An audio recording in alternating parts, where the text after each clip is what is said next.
The darkness inside the farmhouse was not cool, as it usually was before the sun rose. It was heavy, thick with a lingering warmth that had refused to leave the walls even after the moon had climbed high. Elam Beiler opened his eyes, staring up at the wooden beams of the ceiling that he could not see, but knew by heart. His mouth felt dry, a sandpaper roughness that made swallowing difficult.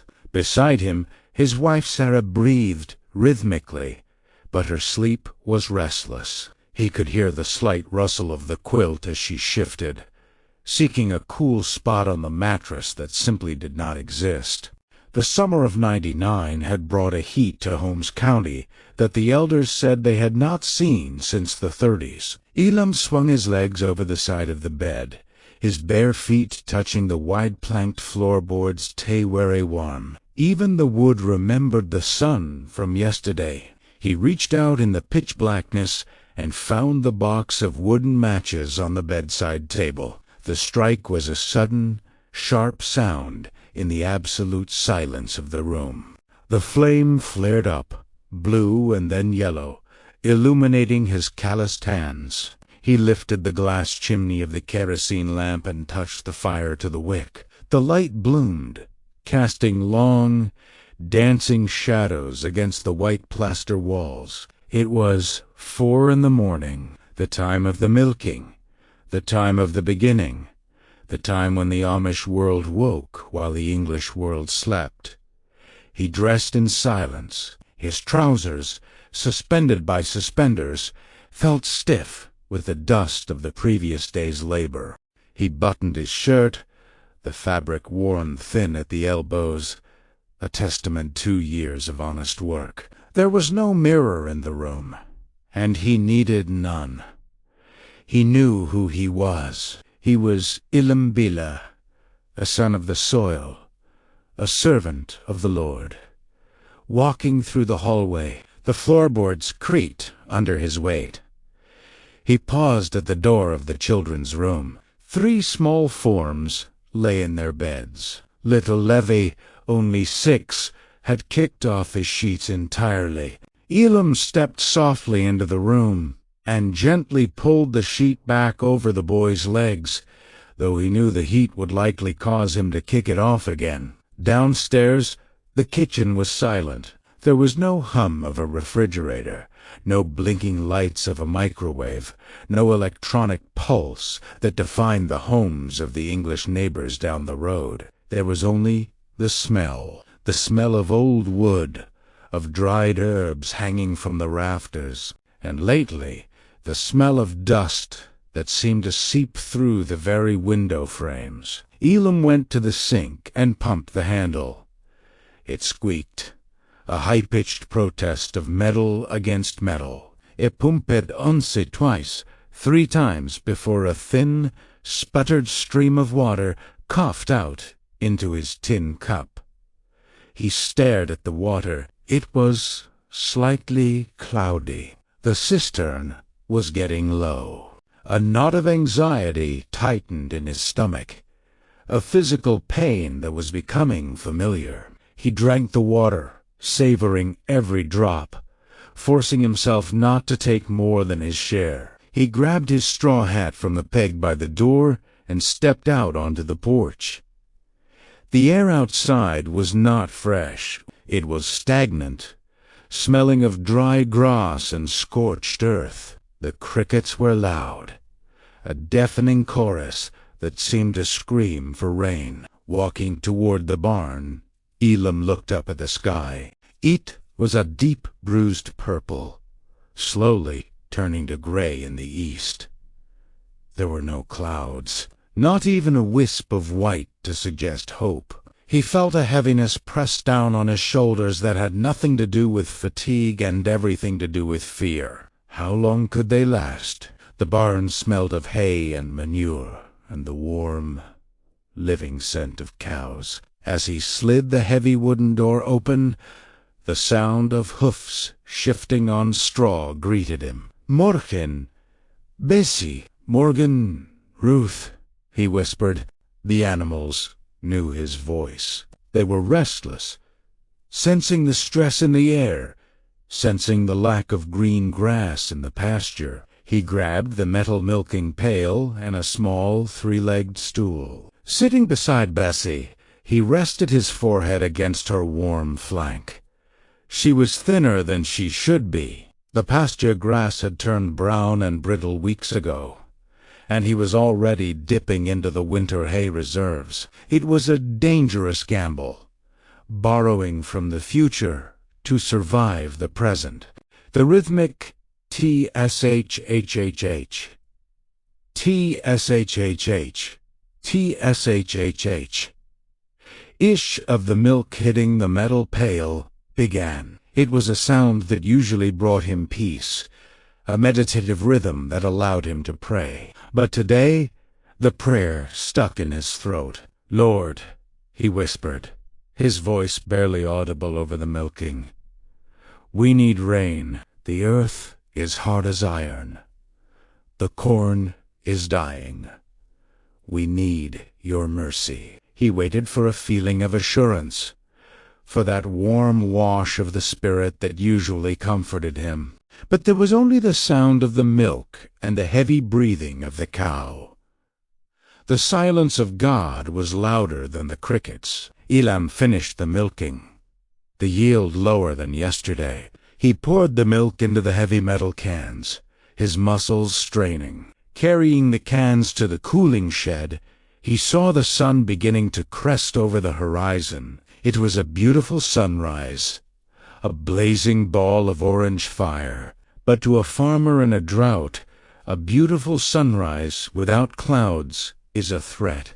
It meant another day of baking heat. It meant another day of watching the corn leaves curl up tight to save their moisture. He walked back to the house for breakfast. Sarah was awake now, standing by the wood stove. Even in this heat, the stove had to be lit to cook the oatmeal. Her face was flushed, tiny beads of sweat gathering on her forehead beneath her white prayer covering. She looked up as he entered, her eyes searching his face for news he didn't have.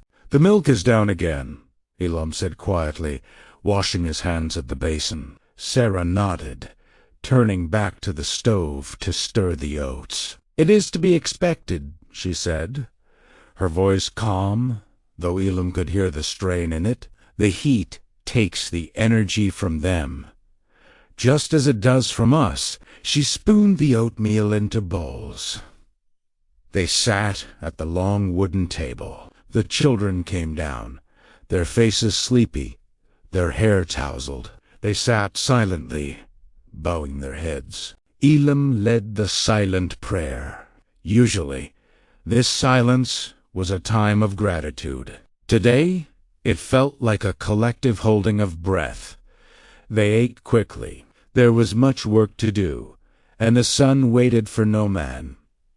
After breakfast, Elam harnessed the horses. Ike and Big John, two massive Belgians, stood with their heads low. They were tired before the day had even begun. Elam checked their hooves, cleaned the dirt from their fetlocks, and patted their necks.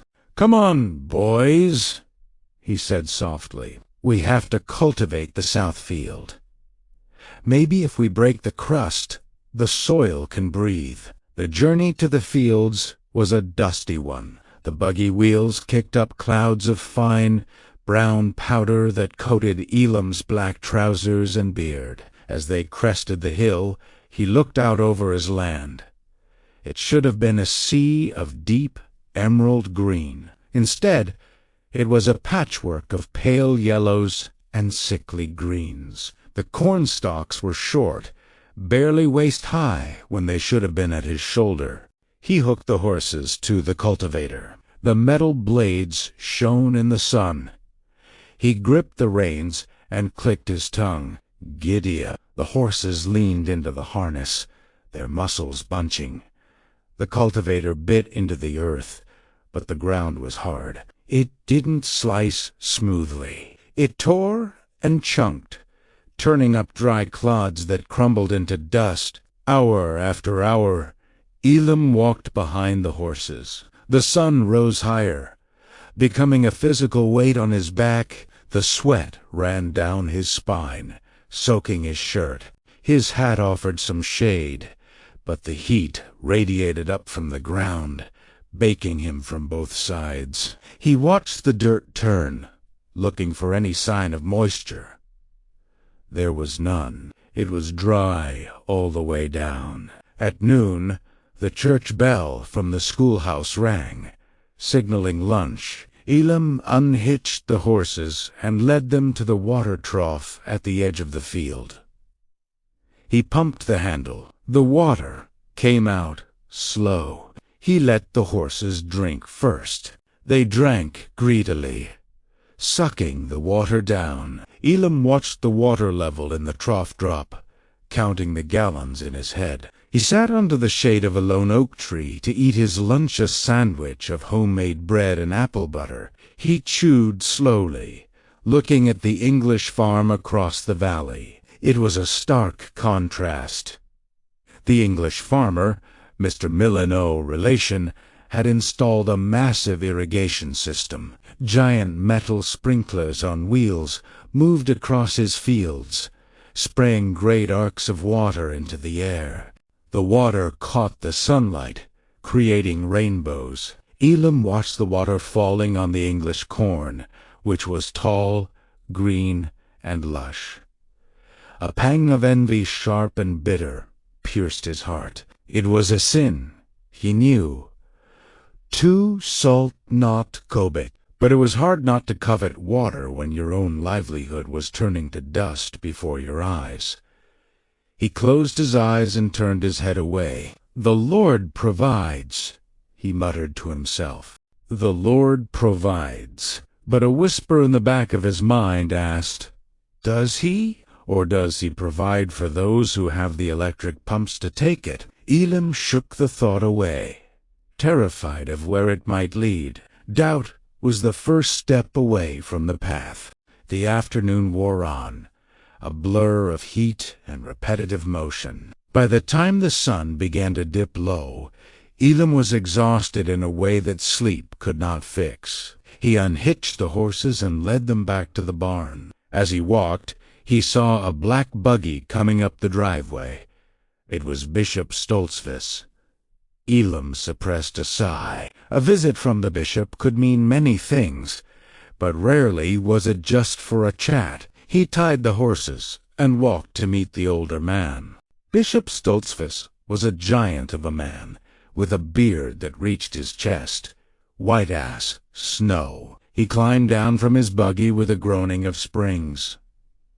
"Elam," the bishop nodded. "Bishop," Elam replied, tipping his hat.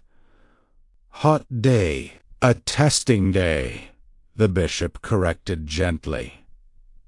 He looked out over Elam's fields. "The corn is suffering." "It is," Elam agreed. "We are praying for rain." The bishop looked at him sharply. "Are you only praying, Elam, or are you looking across the valley?" Elam felt his face heat up, hot blood rushing to his cheeks. I see the water, Bishop. It is hard not to see it." The bishop nodded solemnly. "It is a temptation. I know several families in the district have been talking, discussing pumps, discussing hidden generators to bring water from the creek. It is the way of the world to force the earth to yield. But we are not of the world," the bishop continued, his voice dropping an octave. "We accept what Jah gives. If he gives rain, we praise him. If he gives drought, we praise him. To use the English machines to bypass his will, that is to say, we know better than God." Elam looked at his dusty boots. "It is hard to watch the children drink cloudy water, Bishop." "It is," the bishop agreed, his voice softening. "But the Israelites drank bitter water in the desert, and God sweetened it. Do not lose faith, Elam. Do not let the dry earth dry out your spirit. We must stand together. If your well fails, you come to my farm. We will share what we have." Elam looked up, surprised by the offer. The bishop's well was deep, dug by hand 50 years ago. "Denk, Bishop," Elam said, choked with emotion. "I hope it does not come to that." "Hope is good," the bishop said, climbing back into his buggy. "But obedience is better. Good evening, Elam." Elam watched the buggy roll away, the wheels crunching on the gravel. The temptation to buy a pump, which had been growing in his mind, receded slightly. Dinner that night was quiet. Potatoes and string beans from the garden, though the beans were tough from the lack of water. Sarah looked pale. "Levi was complaining of a headache today," she said softly. "The heat is too much for the little ones." Elam put down his fork. "Keep them in the basement tomorrow during the heat of the day. It is cooler there." "I will," she said. "But Elam, the garden, the tomatoes are splitting. The peppers are withering. If we lose the garden, we have no canning for the winter. We will have to buy food at the store." "With what money?" Elam reached across the table and took her hand. Her skin was rough, hard-working. "We will not starve, Sarah. I promise you." That night, the heat did not break. Elam lay awake, listening to the silence. And then he heard it. A sound from the barn. A distress sound. He was out of bed and into his trousers in seconds. Grabbing the lantern, he ran barefoot across the yard, the dry grass pricking his feet. He burst into the barn. It was Basie. The cow was down on her side, her breathing ragged and shallow. Her eyes were rolled back. Elam fell to his knees beside her. "No, no, no," he whispered. He touched her stomach. It was bloated. Heat stress, or something she ate. He ran to the water trough and the barn. It was empty. He had forgotten to refill it in his distraction with the bishop. Panic, cold and sharp, sliced through him. He grabbed the bucket and ran to the pump outside. He pumped furiously.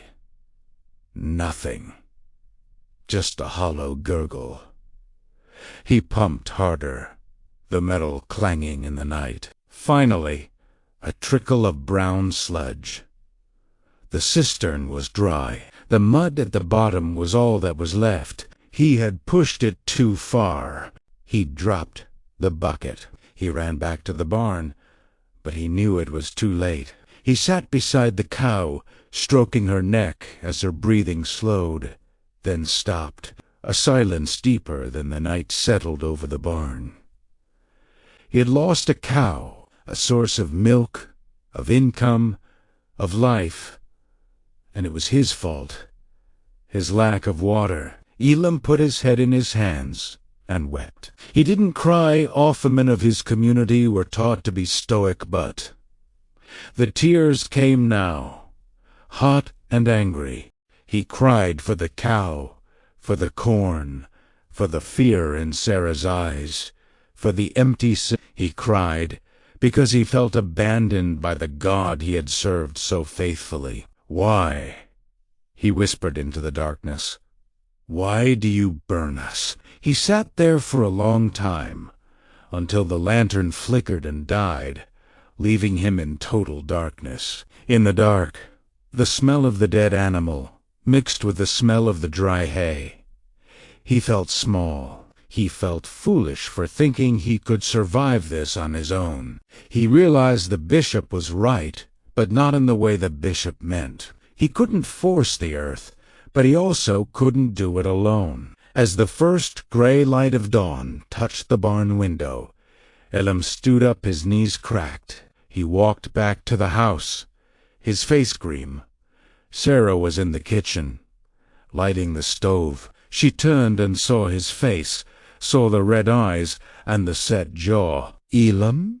she asked, her hand going to her mouth. "Bessie is gone," said flatly, "and the well is dry." Sarah sank into a chair. She didn't scream or cry. She just looked defeated. "What do we do?" she whispered. Elam took a deep breath. "We do what we must. I will hitch up the wagon. I am going to the bishop's. I will ask for water, and I will ask the brothers to help me bury the cow." It was a humbling admission. To ask for help was to admit he couldn't provide. The drive to the bishop's farm was the longest of Elam's life. He passed the English farm again.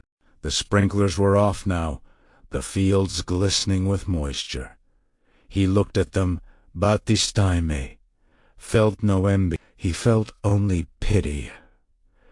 They had water, yes, but did they have brothers who would come at a moment's notice to dig a grave? Did they have a community that would carry them when they fell? When he arrived at the bishop's, he didn't even have to speak. The bishop saw the wagon with the empty water barrels in the back. He saw Elam's face. The old man simply nodded and waved him toward the main well. "Fill them, Elam," he said. "Take what you need." Wheateen and Awur, 3 other buggies, arrived at Elam's farm. Men with shovels, young boys with buckets of water from their own farms. They didn't ask questions. They didn't lecture him on water management. They simply worked. They dug the grave in the hard, unforgiving earth, their shirts soaked with sweat. They carried water to the remaining livestock. They moved like a single organism, a body of believers acting as hands and feet. Elam watched them, his heart swelling with a feeling that was stronger than the grief. This was the rain. This was the provision. It wasn't water falling from the sky. It was the sweat falling from the brows of his neighbors. God hadn't sent clouds. He had sent the church. That evening, after the work was done and the men had left, Elam sat on the porch with Sarah. The barrels were full. The horses were watered. The crisis had passed, though the drought remained. "We will make it," Elam said, his voice steady. "If the corn fails, I will take a job with the carpentry crew. We will buy flour. We will survive." Sarah rested her head on his shoulder. "We have each other," she said. "And we have the gym." They sat in silence, watching the sun go down. It was a red sunset again, promising more heat, but the fear was gone. And then, as the last light faded, a breeze picked up. It wasn't the hot, dry breath of the oven. It was cooler. It carried a scent that made Elam's heart stop. The scent of ozone, the scent of moisture. He stood up and walked to the edge of the porch. Far off in the west, a dark bruise was spreading across the sky. Lightning flickered within it, silent and distant. Elam held his breath. He didn't want to hope, didn't want to jinx it, but the breeze grew stronger, rustling the dry corn stalks, making them whisper a different song, a song of anticipation. The first drop hit the dust at his feet. Plap! It kicked up a tiny puff of dust, then another. Plap! Plap! Sarah came to stand beside him. She reached out her hand, palm up. A drop landed in her palm, glistening like a diamond in the twilight. She gasped, a sound of pure joy. Then the sky opened. It wasn't a violent storm. It was a steady, soaking rain. A healing rain. It fell on the roof, a drumming sound that was sweeter than any music Elam had ever heard. It fell on the dry fields, the earth drinking it in greedily. It fell on the grave of the cow, saddling the disturbed earth. Elam stepped off the porch, out into the yard. He let the rain soak his shirt, let it run down his face, mixing with the salt of his dried tears. He took off his hat and looked up, blinking against the water. He didn't pray for the rain to stop. He didn't pray for the corn to grow. He simply stood there, arms open, and whispered, "Denk, denk, denk." The drought of '99 would be remembered for years. They would talk about the heat, about the dust, about the wells running dry. But Elam would remember it differently. He would remember it as the summer he learned that water is not the only thing that sustains life. He would remember the taste of charity, the strength of submission, and the overwhelming, terrifying beauty of a simple drop of rain.